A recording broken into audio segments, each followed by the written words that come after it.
Three, two, one. What's up, George? What's going on in the House of Craze tonight? In the House of Craze tonight, it is just us two. We will be chatting tonight for the next hour, I would think, about Kickstarter and funding goals. We're going to talk about that, and then we're going to take questions from everybody. Whoever's got questions, let's get chatting, bro. Let's get chatting, crack-a-lack, and let's get it.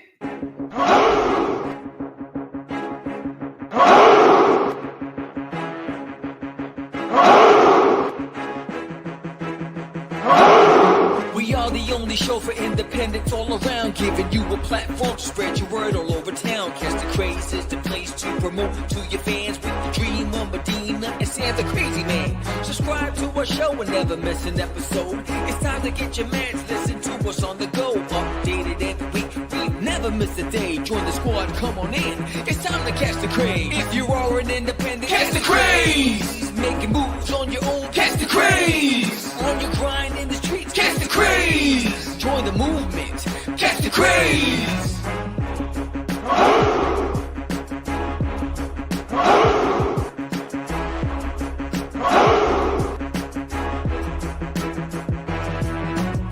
Yeah, George, we did it again.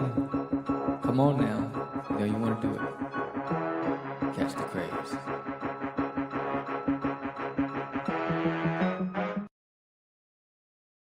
Welcome to Catch the Craze podcast. I'm your host with the most, Sam the Crazy Man Vera. And I am with George the Dreamer Medina. What's happening, everyone? Yay! Welcome to another exciting episode of Catch the Craze. It is Tuesday, December 2nd. Yes, we are in December, and we are coming to you live. We're coming to you live tonight. What up, Michael? We don't have a guest tonight. Unfortunately, he had to cancel. But that's all right. He had us up, let us know that he wasn't going to be able to make it tonight. So we are just going to be talking to you guys about the Get Your Meds topic, and then we're going to take questions. But if you haven't done so yet, please subscribe, like, comment, share the video with anyone who is interested in learning about or just likes to hear about, independent creators and artists and things of that nature, because that's what we do here. What's up, Sam? How you doing, brother? What's going down, James Brown? It's going down. It's going down. What's up, Lou? Lou in his house. It's the alternative view, Michael. He's looking at the other one. There's two. I know. I hate that vertical joint. Yeah, it's more people are doing it, but yeah, I don't like it. I like the just the regular way it looks regularly. Yeah. What's the other one for? Just to create shorts and stuff like that? It's just for it? That's a YouTube thing. I mean, that's a StreamYard. They created this this new setting. Yeah. Which is I think it's pretty cool. But the problem is that you cannot adjust. Like when I'm adjusting the squares on ours, I can't do it to the side one.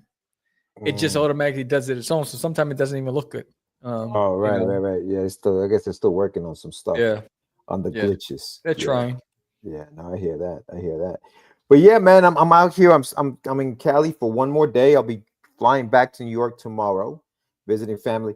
My brother-in-law fairly recently, he got a Tesla, bro. For the nice. So the tank one? No. Just the I think it's the Model Y. I don't know, one of those models.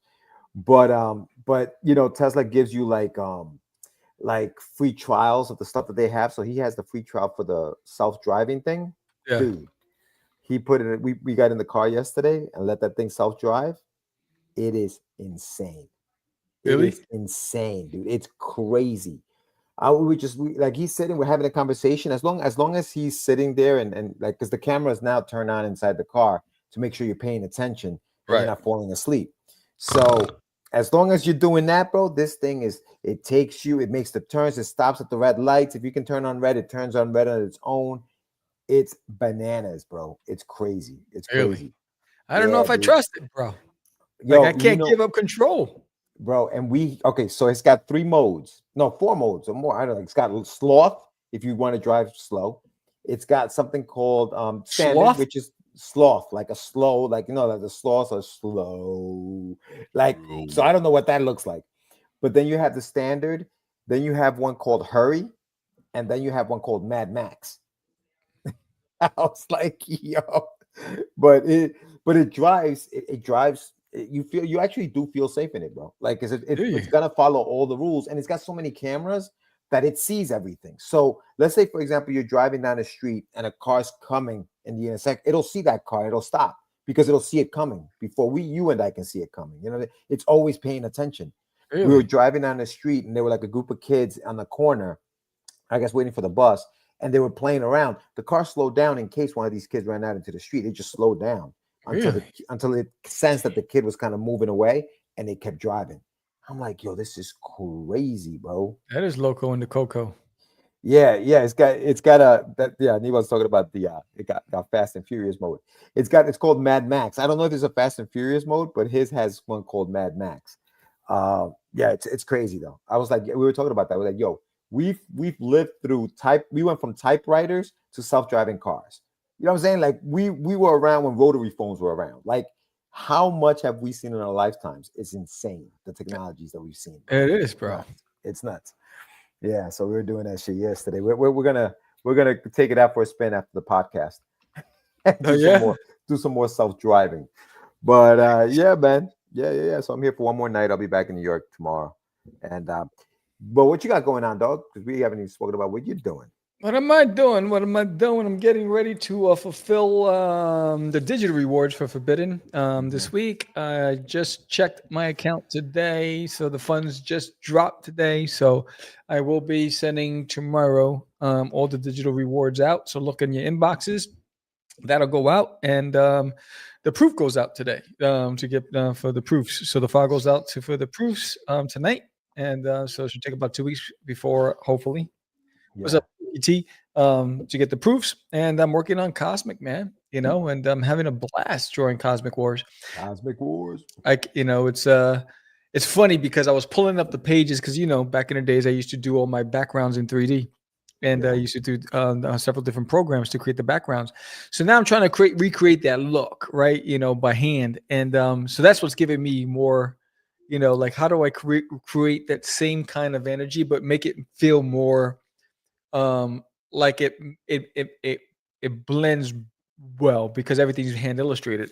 So it's just the color choices. Like I'm playing a lot with colors and different swatches and brush styles to try to get that stuff. So yeah, I'm just loving the colors and I'm loving what's coming out. So then when I was drawing Gorf and rocks, so I thought of Street Fighter. I was like, oh, so I wanted to create like a video game looking Street Fighter thing to have fun with it. So that was pretty dope. So yeah, I'm just getting ready, right now. So far, 24 people have signed up. We launch in February. I'm excited about that. And that's it. And then, getting ready to close out the year. Just finished Thanksgiving, with the fam, and getting ready for, the next stage of the comic game, bro. What about you? Man. I know.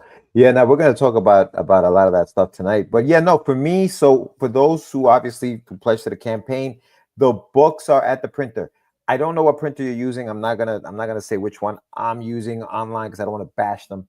But it's crazy because like you'll send them files or whatever, and it'll take 3 or 4 days for them to get back to you sometimes. Yes. And it's kind of frustrating. You know what I'm saying? It's kind of frustrating because you send your stuff, especially when you're doing a Kickstarter, because people want their stuff right away. Yep. And so and rightfully so. Shoot, when I pledge to Kickstarters, I'd like that stuff back right away. But yeah, so my stuff went out similar to yours last Tuesday. We were on the show. That night it cleared. I sent everything, I sent everything out on Wednesday. On Monday, they're like, all right, cool, we're going to print. And it's like, yo, we had this conversation on Wednesday. Now I get it. The holiday, Thanksgiving happened and everything like that. But like, it gets a little frustrating. Yeah. But yeah, no. So those are going. They're at the printer. The prints have been sent out to the printer, so everybody who gets a free print will get that. And then and then the digital rewards are going to be going out tomorrow. So everybody should get them. If you haven't filled out your surveys, please do so. I think there are a couple of more still out there. Not too many, which is great. Thank you guys for filling those out. And yeah, man. And then next year, getting ready for conventions, the conventions that I'm going to be doing next year, finishing up the shameless plug as far as the graphic novel itself. I've been talking to, I was talking to some stores here about possibly putting the graphic novel in stores. And I know you talked about shrinking the size of the book, Yeah, and I think the 6x9 size. I think the go-to size. So it I may is. be doing that as well. So It's the yeah, gold man. standard now. Yeah, pretty much. I mean, I think what was it? We talked about this last week. DC Comics has that smaller. That's a hey Andrea, what's up? DC Comics has that smaller size Hey, for the graphic novels. So yeah, yeah. So it's I was listening to a podcast just yesterday, and yeah, they were talking about the 6x9 or five, whatever the new format six by as the nine. Yeah, gold standard in the future because they're trying to gain market share because that today's generation prefers that size and over the larger size, yeah. which is why so so it's funny because I started drawing off on that size, but I realized the floppy is not that size, and I was like, oh, I gotta adjust, right? So so I'm trying. So I created a dimension that I can easily transfer between both sizes. So I just had to use the calculator to get the right dimensions in between. Um, but fun fact, I realized that when I'm drawing digital on a 300 DPI, if I have a small panel where I have a big scene in the small panel, it pixelates. Oh, Even really? under 300 DPI, I have to zoom, zoom, zoom. So I have to draw that panel on a larger page under those same dimensions and then crop it to fit so that I don't lose clarity and the sharpness of the inks. Why? I don't know. I was on the live Weird. stream with Lou last time, and I was trying, and it was just, I didn't like it. It was coming up, I had to zoom, zoom, zoom, and then they look, when I zoomed out, it looked choppy. So Wow. I just had to recreate the whole damn thing, and in a larger frame, unless I shoot up the resolution, and then The it's deep, going to yeah, take to a memory. 600. It'll kill my memory. Yeah, I mean, yeah, if you shut it up to 600 DPI, you may be able to do something with It'll that. take up a lot of storage. Yeah, but you're doing them at 6x9. I don't know. I guess Yeah. it's a give and take. But yeah, Yeah. no, those files. I mean, files are just getting bigger and bigger, bro. Like 1 terabyte used to be like, oh my god, I got so much room. Now it's like if you're working digital, No. that's a lot. It's taking a Yeah. lot. Yeah. I'm actually ordering what's it, like 40 terabyte. I'm trying to I'm trying to change because I have all these hard drives. If you look at like I haven't even set up my office yet. But I got all these external hard drives. And I'm Yeah. like, you know what? I'm gonna go to servers. So Oh, Lord. so I want to transfer and go into servers and so I can have enough storage where I don't have to worry about transferring from drive to drive and backing up and backing up and backing up. So I got like 2 hard drives that are just backups. And then I got like 8 other hard drives. I'm like, yo, this is just let me just get servers. So that's my next investment is to have servers. Yeah.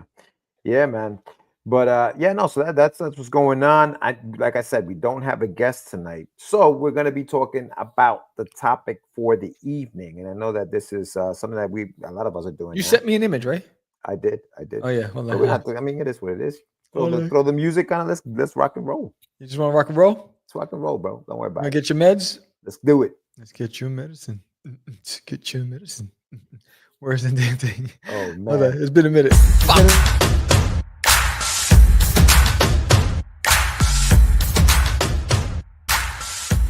It's time for your medicine. So what is the topic, George? The topic for today is we're gonna talk about Kickstarter funding goals. Funding goals. What's going on with Kickstarter and how some of these funding goals have been they've been funding. I think Kickstarters and crowdfunding campaigns, they've been funding, but I don't think that people are making the money that they were making 2 Negative. years ago. You know what I mean? And we were talking about this the other day. So yeah, you actually were the one that came up with this thing. So talk to us. Talk to us, Sam. What were you watching? What were you thinking? Why are we talking? I was looking at I was looking at from August through November. I've seen about maybe 24 indies that did not fund. Oh, really? Yeah, Didn't fund. that Oh, did not shoot. fund. Wow. And some of them had like there was one that had $10,000 goal and they missed it by $300. Right. It's like getting Okay. fun. You know how much, how painful that is. Yo, 10 grand and you just spent But that's 300. when you call grandma or Yo, or but an grandma uncle or got run over something. by a reindeer, bro. Just wait, resurrect grandma, bro. Like $300 from Yo, 10,000. I've seen people, I've seen people with, $3,000 goals and missed by a mile, right? Right. And then I've seen there's been a higher percentage of not making it more so than I've seen before. Because you'll see the characters that come out of nowhere and they've never done a campaign and they won $100,000 and they don't even make a dollar.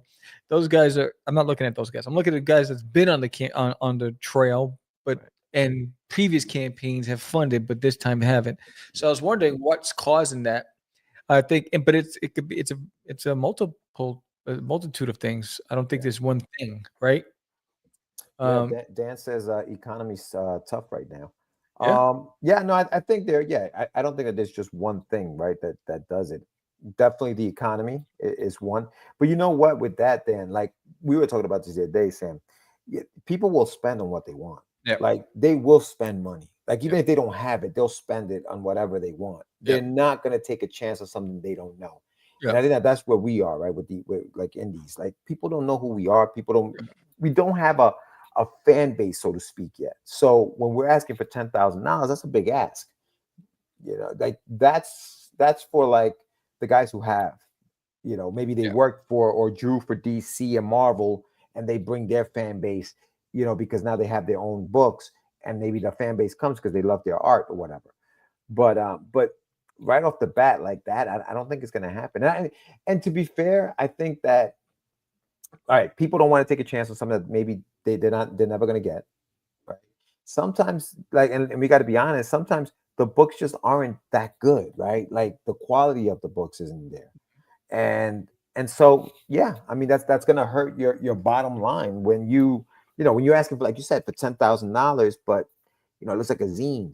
You know what I'm saying? Like yeah. it's probably not gonna happen. So I think that's affecting the goals as well, not just the economy, Or but also that. and it could be like maybe you're on your issue number 10, right?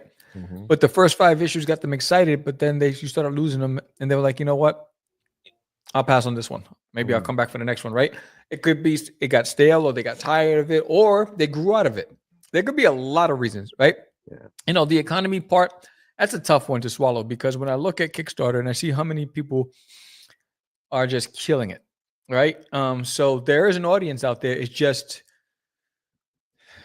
I think there's something in each different person's strategy that needs to be refined, whether it's pre-launch, during launch, post-launch. But I think one of the biggest things is cultivating an email list. It's one thing that I don't have. I only have about 140 people on my email list. It hasn't moved much. I haven't been growing it. That's one of the things that hurts me too, right? Because on Kickstarter they say you need to have a successful launch. You have to have a couple hundred people signed up because only a fraction of that population is going to pledge on the first week, right? So Yeah. you need, so 200 people, and they're saying 15-20% is going to pledge, right? If 15%, 15-20% of 10 people, you're screwed, right? So especially if you have a high goal. So I think one of the key things is to cultivate that audience, build that fan base first, and that takes a lot of work. It takes a lot of talking. It takes a lot of socializing. It takes a lot of networking, and that takes a lot of time away from the creativity part. And that's the part that I think some people struggle with. I struggle with it because every time I'm doing something that's not creative, I get frustrated with myself. Because I want to draw, I want to create, I want to write. But it's a need. Yeah, Spooky says nothing draws a crowd like a crowd. People like the idea that others already trust something before they support. And you know Yeah. what? That's very true, especially in at shows. Like if people see a crowd forming around a table, they automatically look to see what's going on over there. What's Yeah. everybody looking at? And Yeah. they get curious. You know what I'm saying? They get curious. And at that point, You got to go in there and lock the sale down. That's you know? exactly what, and there's proof of that because that's exactly what Yeah. happened with me at the RetroCon Expo, right? Yeah. I'm thinking like the day is done. Like I'm thinking it's a wash, right? One guy comes over, he starts looking at everything. He's like, boom, boom, boom. I want everything. I want one of everything, and I want every variant cover. I was like, what?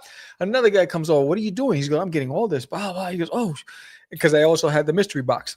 Right, Oh, right. yeah. He goes, I want the same. I said, everything? He said, yeah.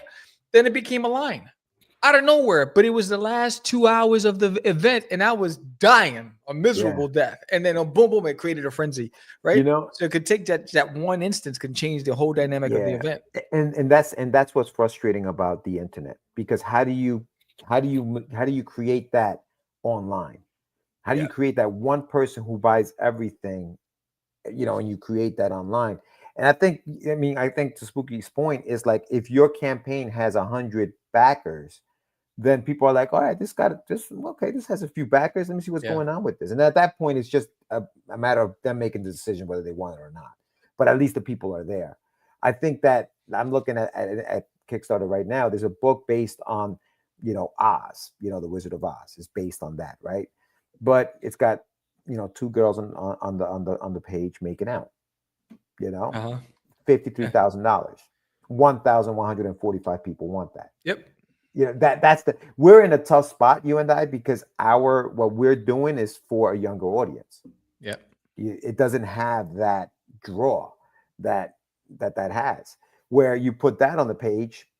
And listen, don't get me wrong. It's really well drawn. It's not like it's a crappy looking book. It's a really good looking book, but sometimes you need that to attract. And Oz is a popular, property. It's a popular IP. Yeah. So.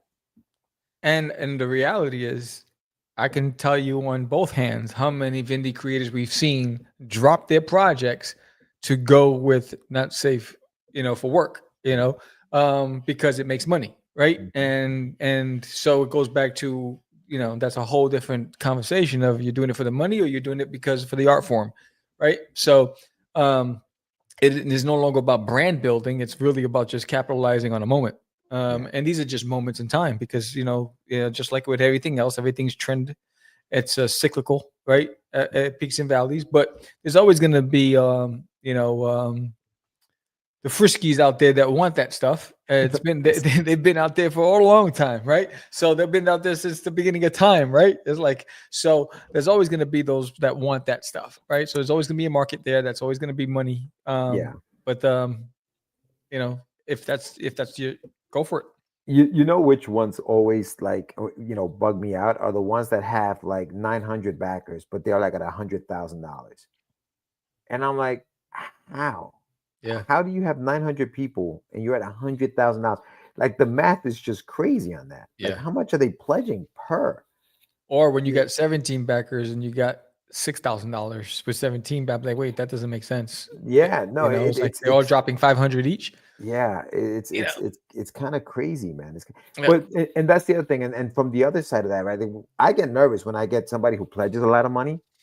When you get like a $200-$300 pledge or a $400 pledge, because that can make or break your campaign. Because if that money doesn't come through, man, it's a wrap. Yeah, $400 on, say, for example, a $1,000 goal. You think you got it, and then that person doesn't come through. You're left with $600. I think the biggest one for me was $200 that didn't come through, and the lowest was 25. Even the last campaign, I had 3 people change their mind last minute. That equated to about $125, and just those 3 people, right? So, but I don't think I think every campaign I have people who will pledge and then 4 or 5 days later change their mind.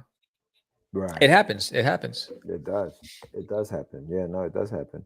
And so, and that's the thing. How do you keep that from happening? I guess you really don't have any control. Like, that's the thing at a show. I mean, knock on wood, I've never had somebody come back and say, "Hey, I want my money back for this book." That happened once. Remember remember it was back in the early days. That lady with the kid when we met Nino Massonera. What happened? That it was a New York Comic Fest. What did she want back? What did she come back for? She bought Cosmic, walked away for an hour, came back and says, "I want my money back."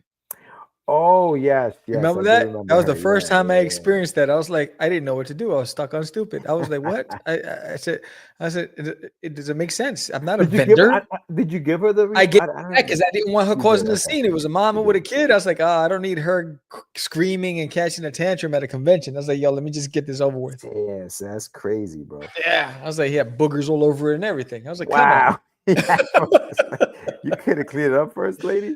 I That's know. hilarious. Yeah. Yeah, no. Dad says sounds like you need to give Wonder Duck a girlfriend. Oh, dang. Damn, man. Listen, it's tough. It's not easy out there with these with these younger audience books. But I don't know. I mean, I'm not gonna just start drawing naked chicks on the cover for it. Yeah, it is what it is. I mean, this is what we're gonna do. It's funny because everybody has an opinion. That was another thing, right? Everybody has an opinion, and I think that also screws people up, right? Because I was thinking about it, right? When I was looking, I was sitting back, I was talking to self. I was like, self, back in the days. Let us ponder a moment. Why don't we? I said, back in the days, back in the crazy comics days, there was no opinion would ever persuade. You know how it was, right? I was just like a beast mode, and we were breaking rules. We didn't know what rules we were. If I don't know there's a rule to be broken, I didn't give a damn because I didn't know there was a rule that existed, right? But we were breaking rules. And so there was that level of innocence because in ignorance, right, that guided us because we were just doing whatever we thought. But as you get older, everybody has an opinion. You start listening. Yeah. And you start adjusting and you start doubting yourself and you start doubting your strategies and you start doing what everybody else is doing instead of trying to find your own lane. And I found myself doing that for a minute. And I was like, yo, I'm done with it. I'm going to go back to being the Sam that's just a beast, right? I'm going back to that mindset where I'm just going to figure it out and I'm going to find that lane and I'm not going to follow the crowd. And thank you for your feedback, but if that works for you, doesn't mean it's going to work for me. I'm going to go this route, right? So I think that's another thing that also slows people down because there's this whole thing about community where everybody's trying to fit in. Everybody wants to be a part of something. To what extent? Where you lose your voice, you lose your identity, you lose, what makes you special. So I think you got to find your lane. You got to be who you were set out to be from jump and trust your instincts, right? And know that you will live or die on the sword by your own means rather than listening to all the voices because everybody wants to be an expert, but nobody really has a solid solution, a foundation, unless you're going to talk to the established people, right? But in the lane that we're in, everybody has an opinion, right? So I think the reality is you got to find your own lane and you got to find what works for you and you got to work hard at doing the things you don't like to do and cultivate an audience in order for you, if this is what you want to do. Yeah. And I think that's the main thing is you got to do what works for you. That's what it is.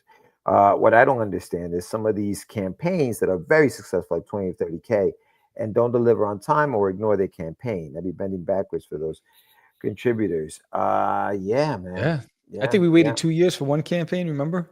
Yeah. Yeah, we waited 2 years, and I'm still waiting for a bunch of campaigns that were supposed to send it, and they haven't sent anything yet. Yeah. But you know what? Sometimes, and not to make excuses for them, but what if those are the campaigns where they made, it shows that they have $20,000, and you know how we talk about, but they only had like 15 or 20 backers or whatever, or 100 backers. How the hell did they make $20,000? Maybe it was those angel investors that dropped, and they took out $10,000 or whatever the hell it was. You know what I mean? Like a large chunk, and they're left with nothing to produce the book. And now it looks great, but they have nothing to produce. I think for me, if that's the case, you have to communicate that to people. Yeah. And there's a campaign that was running, right? That was struggling to make the goal. Then overnight, one person dropped it. Looks like $1,000, right? It wasn't a tier. It looks like it was just a donation. Bonus, yeah. There's a risk right there. That's a G. There's a risk that's not going to be there, right? And then but again, I think those are the challenges. And then some people just milk it. They fix the game and to make it look like they funded early to get everybody excited. Yeah. So there's a lot of different things that contribute to it, but then there's a lot of really solid campaigns out there. Yeah. There are people that I've backed consistently that they've delivered on time. They have solid product. I really love the artwork, the story. But then there are those who I'll take a chance on, and then the next thing you know, I got egg in my face because I'm still waiting for it. Yeah, that's why I like to I don't put out a campaign unless my book is done, so I know that the book is finished. The artist isn't gonna just disappear on me, and I have all the money but no artist. Yeah. You know what I mean? Like I was able to fund and I got my money, and then where's the artist? He's gone. Yeah. I can't deliver now.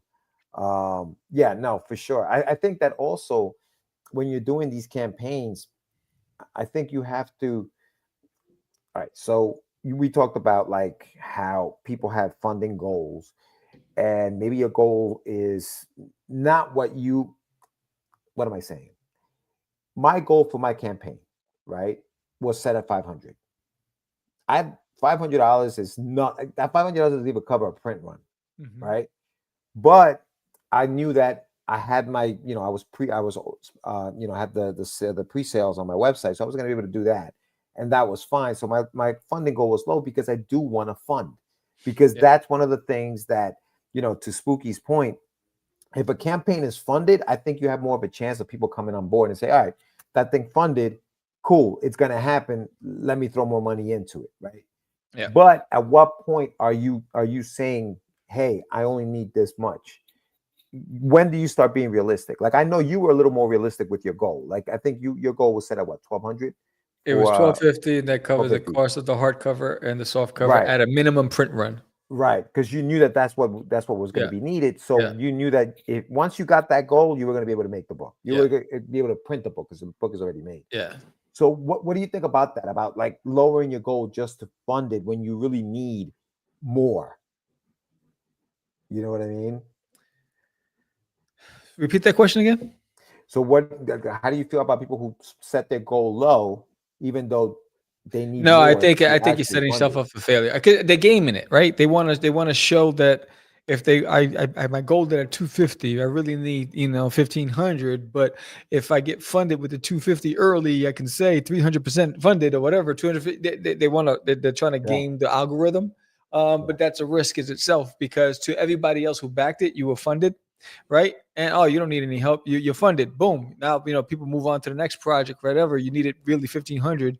You made 450. You still can't pay your artist or print your book because you screwed yourself because you were trying to be, trying to game the system. I think I put exactly what I normally do is I say, like with the Forbidden, I said if I have to print 25 hard covers and 25 soft covers, 200-page books, and the add-ons, right? So I said I took that total. I said the minimum. I just did the bare minimum. If I just did 50, whatever it is, what's it going to cost me? What am I going to need? And that's the goal I put.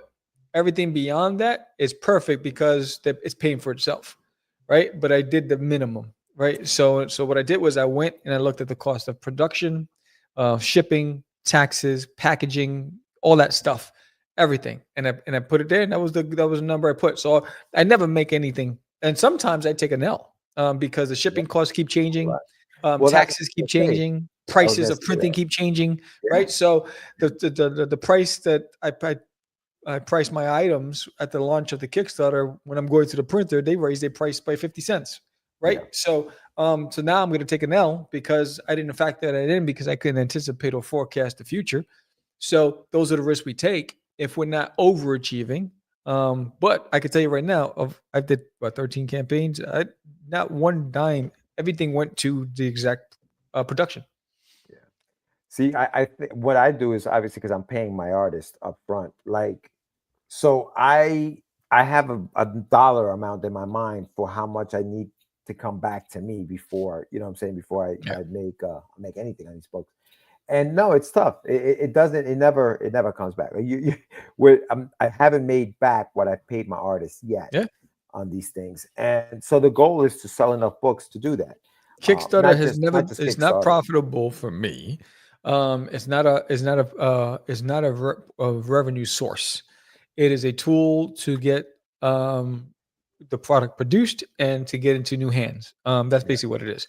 But where I make money is through the website, or if I do LCS, it's all in my pocket. It's all profit, right? If I'm doing, bookstores or schools or libraries, that's all profit. Conventions, it's a risk, So I can tell you, I think last year I did 12 or 14, and maybe 6 were profitable. Of the rest, because of the travel, the hotels, the food, the restaurants, all that stuff, the table costs, printing costs, because sometimes you have to re-up on your printing. All of it's a cost. What up, Mr. Fish? So Anibal has a good question. If you guys had to make 5 commandments for this thing we call indie publishing, what would they be?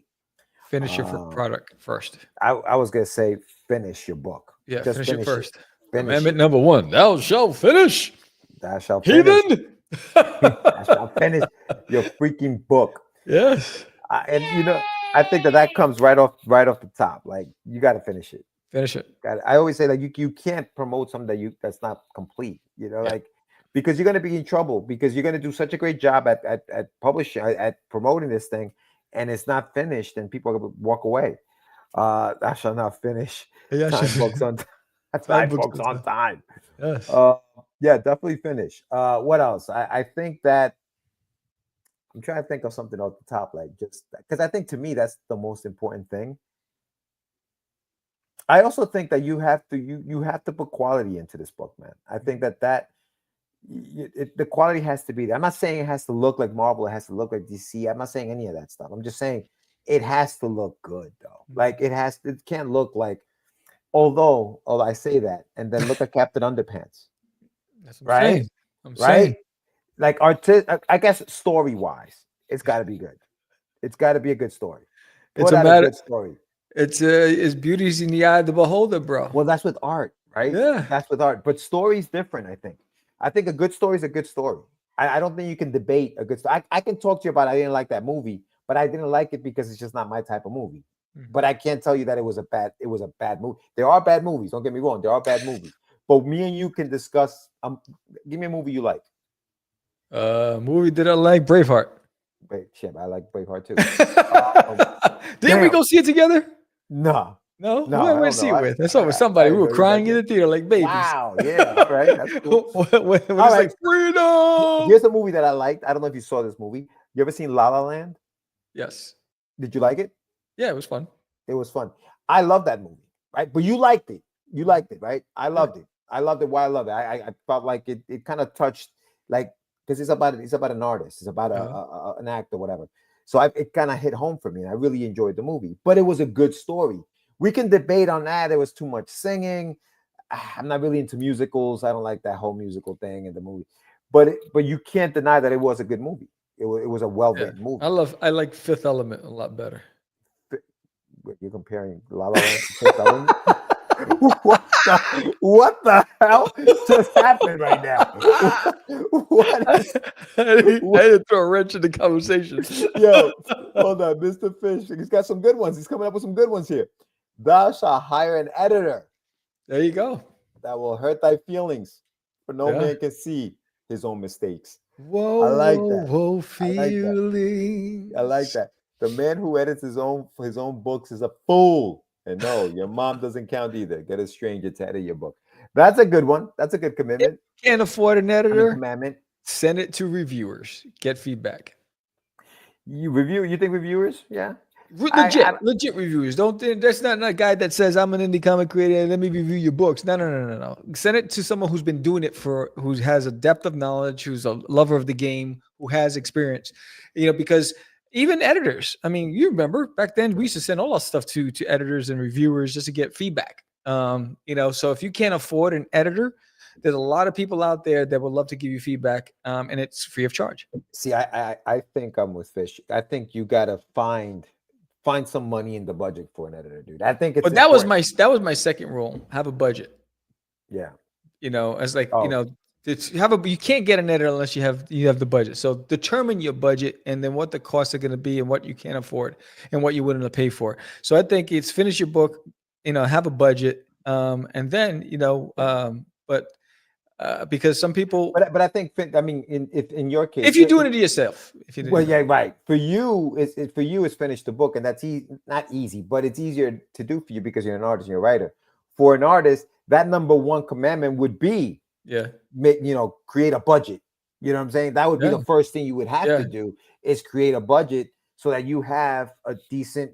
So you have a decent artist and you have an editor, Yep. right? Because those two things are gonna produce a quality book, Yeah. right? And make sure that and they're gonna help you out with your writing. So I think that the budget, if you aren't an artist writer, then I think the budget is the number one thing you gotta make sure that you have in hand, and then obviously finish the book, or get an editor, Yeah. finish the book. You know what I mean? Because remember back in the days, I sent it to Andy Schmidt, editor for Marvel Comics. I sent it to Newsarama, Comic Book Resources. I sent it to established foundations to get But see, feedback. but I think that feedback is just somebody's opinion. It's not helping you. Hey, you got to type on page 5. Hey, the pace of the book. They may tell you, yeah, I didn't like the pace, but again, to me, that's I got some in-depth feedback. yeah. I still think I was that's reading just some of the critic. old ones. I was like, Yeah. oh man, I got some really. I was like, I wonder if how I processed it. I don't remember processing it back then. I was like, I wonder how I processed it back then. Yeah, but I think that a good review could be fool's gold, because a good review may be somebody who isn't trying to hurt your feelings. It's like, yeah, this is a good one, man. I really like this one. This is good. And meanwhile, your joint is just all messed up, but they just didn't want to hurt you. You know what I mean? Like, just be careful with that. Like you said, reputable. But I still think an editor is what you need. What did Spooky say? Spooky said a good story can sell quirky and mediocre art, but even the greatest art in a horrible story will have me eventually checking out of the book and looking forward to the artist's other work. Word, that's true. Get people that don't read comics to read it too. They will what do you say? They will point out things that a seasoned reader might look over if it doesn't make sense to a first-time reader. Fix it. That's good. Thou shalt pay no man. Basically, he's saying, I can't say I'll make you famous. Yeah. Hey man, yeah, can you draw this for me? Yeah, I'll make you famous. Yeah. Feedback is different from a critique. Interesting. Yeah, okay, that's a good point. Thou shalt not get butthurt when someone gives honest feedback. Yeah, you gotta understand that if you're saying so, unsolicited feedback is different from when you're soliciting it, right? So, because there's a lot of people who want to give you feedback and you didn't even ask for it. But if you're saying, "Hey, I love for your opinion," then you got to be ready to hear not what you want to hear, but what you need to hear, right? Yeah. So I think you got to understand the difference, what you're asking for, and that's where you have to understand that it's a business, and if you really want to polish your game, then you're going to have to get as many eyeballs on it as possible. Yeah, for sure. So yeah, I think we have create a budget, get a strong team, hire a strong team to help you out, help you, with your book. I think then you talk about finishing the book. What else are we doing? I think that part of those commandments too is you gotta step out of your comfort zone. Word. You have to learn how to promote yourself. Word. My nephew, he's 23 years old, and he's an artist. He goes to Sacramento State here. He's an artist, but he's a little shy. You know what I mean? So this weekend we went, and here in Sacramento, there's not here. I'm not in Sacramento, but in Sacramento, there's a huge artistic community. There's tons of little stores that will sell prints. There's a gallery downtown that will sell your prints inside the gallery, but you got to walk in there and you got to tell them who you are and what you do. Yes. And come out of your shell and say, hey, do you support local artists? I'm a local artist. Here's my portfolio. Here's my book. I would love to put these prints in your store. How do we go about doing that? And doing that is important. You know what I'm saying? It's important. And a lot of artists, we're introverts, so we don't like to do all that kind of stuff. We don't like to talk to them. But I think you need to learn how to be comfortable in that scenario. Just be comfortable being uncomfortable. I think that's something that's very important. One of the things that it's you want to get into local stores, what's in it for them? So if I don't do consignment, when I go talk to an LCS, it's like, no, you're gonna buy it. I'm not gonna.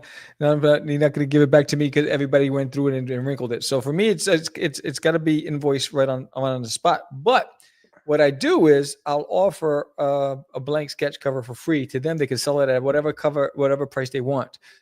So they get something in return. So look, I'm willing to give you this, and I'm willing to come and do a signing or whatever. And this way, they get something for free. They're buying it at what you would, at half off or whatever it is. So they're making money on every issue, and then you're willing to show up, right? So they want to see that you're willing to do something and also give something as well, because they want to make money too. So hey, I get a free sketch cover or variant cover, or if you just create a retailer's edition cover that you just make to negotiate with retailers, there's so many different ways you can go about it. Some of them don't even want anything, they're just willing to support you. But then there's going to be the ones that like, what's in it for me? I don't. Every inch of space is dedicated to what people know. Why would I want to take a chance on you? How about I give you a couple of sketch covers? Boom, and all right, cool. See, I think you're anti-consignment because of where you are in your career as an indie publisher. Because remember, when we first started and we went to Midtown Comics, we did our books on consignment. No, we didn't. Yeah, They paid on spot. No, Yeah. Well, I know when I went in there, my thing was on consignment, and they sold. No, they don't. They paid on the spot. Yeah, no, I know that I did it different, but I just think that it depends on where you are. I'm not saying don't. I just think that it depends on where you are, man. If you feel like, hey, your consignment works for me because you feel like your book is going to sell out of that store, go for it. Go for it. Why not? You want to give me a shot at consignment? Fine, we'll do it. Let's do consignment, and then we'll see what happens. Well, you can You gotta do. roll the dice. I just won't budge on that one, but you can say, look, maybe you're on the fence about it. How about I set up a table. We'll see the crowd reaction, and if I sell some books, you pick it up. Boom. You can do that because they're willing to have somebody in the store to create a buzz, whatever it is, and see how you do. I find that at least in Texas, there's a lot of retailers that are really supportive and they're willing to say, yeah, I'll give you a table. Go ahead, boom. And if it does, you know what? I'll take 10. I'll buy it from you now and I'll put it on my bookshelf. Yeah. Boom. So they want to see you do the legwork, especially if they don't know who you are, right? Yeah. And they also want to see, what the reaction is. Are people stopping at your table? Are they buying your stuff? Yeah. I just think if you do have a product that I think will sell, I think the consignment thing can work. I don't think it can't. To your point, I think nowadays though, I think comic book shops, especially where you are, want that person in the store to bring in people because people like to meet the artist, right? Mm-hmm. So they want to do that. So yeah, if you want to set up a table, but some of those stores take a percentage of what you make too. I haven't experienced any of that. You know what I mean? Yeah, no. Some stores will take a percentage. Like, okay, cool, you can sell it, but we'll take a percentage of what it is. And it really depends on your market and where you are. Yeah, right? I haven't experienced that yet, and I've done it at 5 different store brands, and none of them have ever said, "Oh, put me in that position to have to negotiate that." Yeah, so I feel fortunate, but because I know that's not the case for everybody. No, it's not. Spooky says, yeah, non-fans do have different eyes. That's true. If you're making a book for fun, make it for fun and show your mom. If you're making it to sell, be open to real feedback. Yep. True. Anonymous repeat customers is a good gauge, right? People who you don't know randomly. Yep. Yeah, here you. Oh, I'll pick up your book, and that's how you create the fans, right? That those people become fans. Thou shalt not uplift thy fellow creators, for filling another man's cup will help fill your own. Look at this guy. Mr. Fish is going in with the cup runneth over. Word. I'm too ADHD for consignment. I'll forget all about it and never go back. Yeah, because then. But see, that's a good reason though. That's a good reason not to do it. That's a good reason not to do it. If you know yourself and say, all right, I'm not going back to the store. I forgot how many. And you don't have the bandwidth. You got to think of it. At least for me, every comic shop is a drive.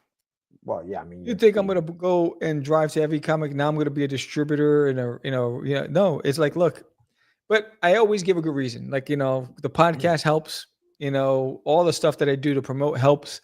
But it requires work. You got to convince them why you're worth taking the risk on.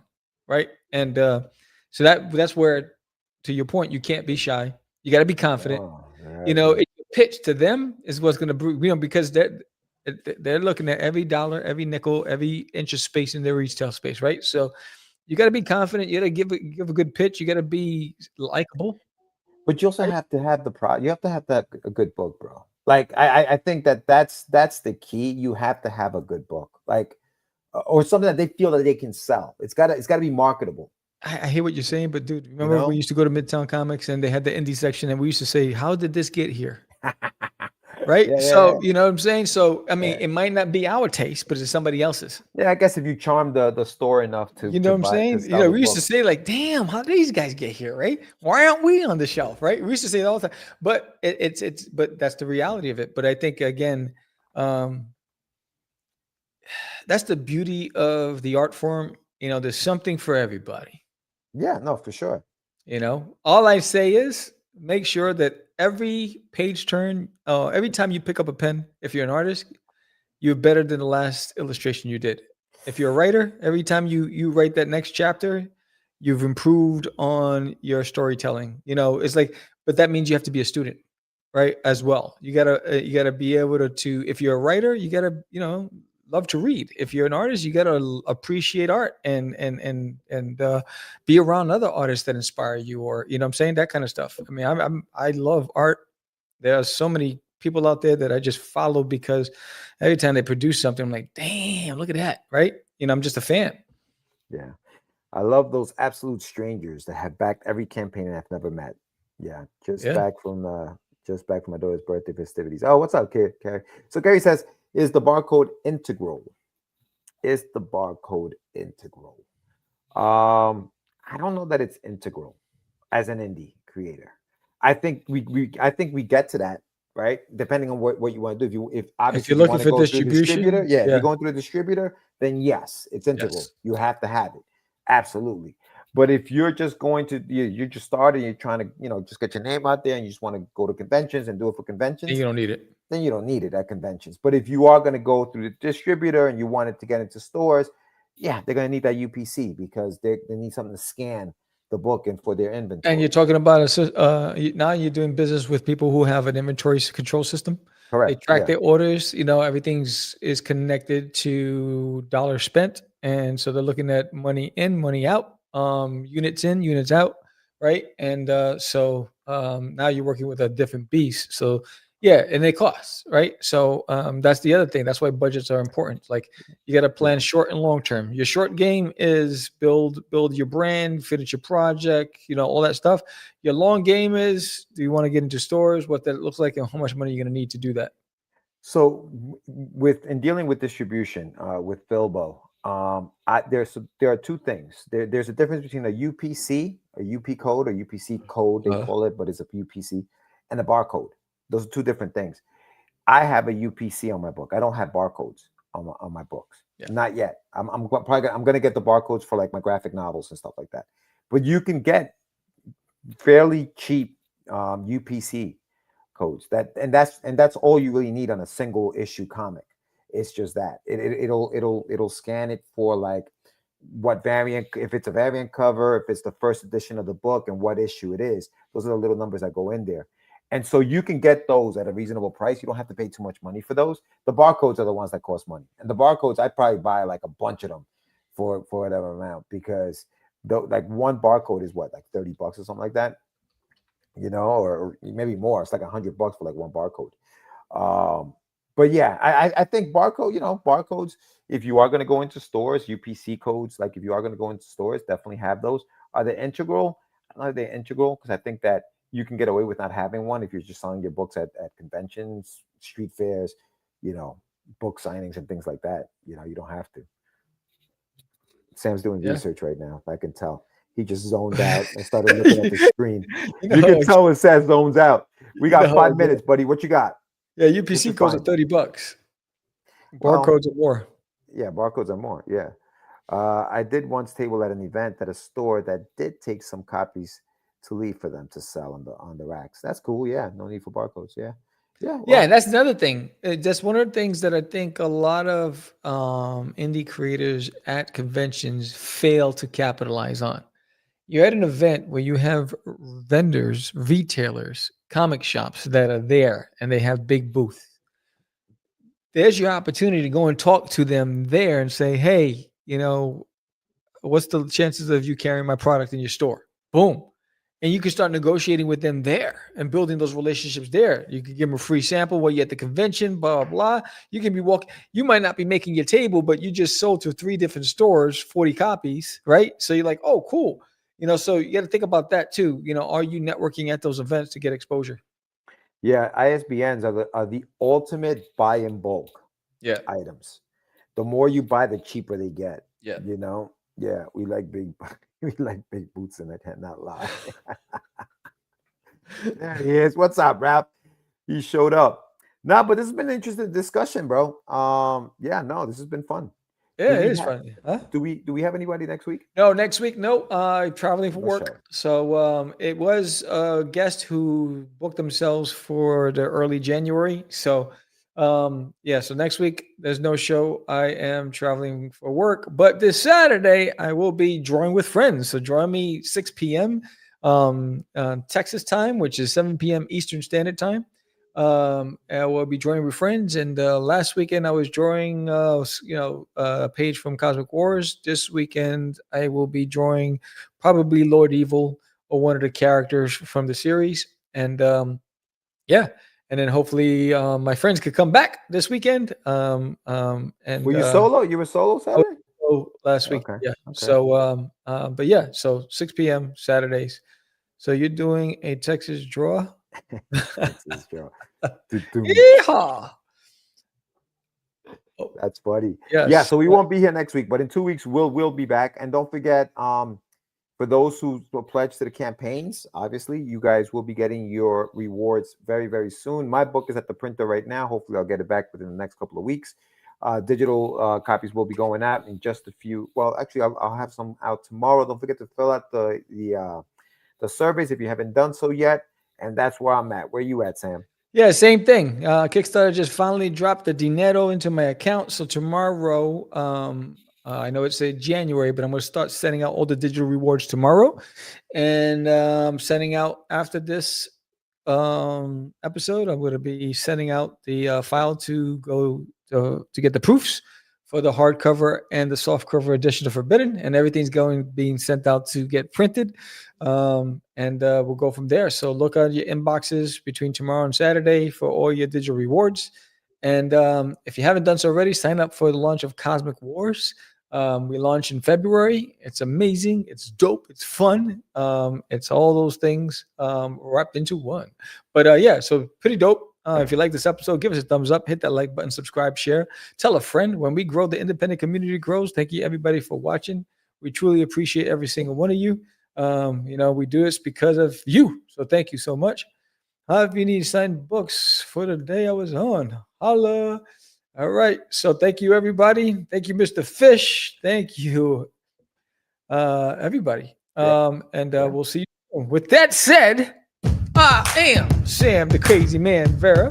George, the Dreamer Medina. And we are. It's just easy. It's not. Crazy. Acquiesce. No, I was talking about my friend Acquiesce.